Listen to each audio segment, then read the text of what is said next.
Менувачниците не смеат да ги чуваат девизите и да создаваат паника, вели гувернерката на Народната банка откако во јавноста се прошири веста дека дел од нив или не продавале девизи или пак не плаќале согласно девизниот курс. Анита Ангеловска-Бежовска предупредува дека шпекулациите на пазарот се опасно сценарио кое само создава непотребна паника. Уверува дека девизи на пазарот има доволно. Во тек вели биле и засилени инспекцијски контроли по менувачниците. Дејноста на менувачниците е откуп и продажба на девизи. Тие не смеат да ги чуваат, да не вршат менувачко работење и да создаваат паника.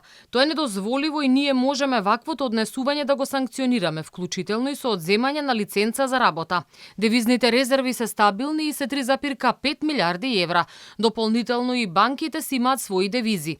Во крајна линија и банките продаваат девизи и граѓаните може да отидат кај нив и да купат колку сакаат, што е јасен показател дека девизи има.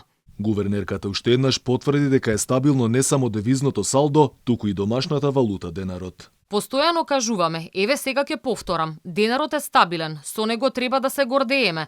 На 26 април ќе прославиме 3 децении од неговото постоење. Народот ни во еден момент нека не се грижи за неговата стабилност. Со апел да не се шират шпекулации и да не се создава паника на пазарот, се огласија и од Македонската банкарска асоциација. Апелираме до граѓаните да не се изложуваат непотребно на трошење преку менување на своите денарски средства во девизи, што го водат исклучиво шпекулациите и лажните вести присутни во овој период. Банкарскиот систем е ликвиден. Апелот на Народната банка следи откако деновиве на терен беше регистрирана зголемена побарувачка на девизи, но и по реакциите дека во некои менувачници немало доволно странски валути. Луѓето панично купуваат евра, иако апелираме дека навистина нема потреба од такво панично купување.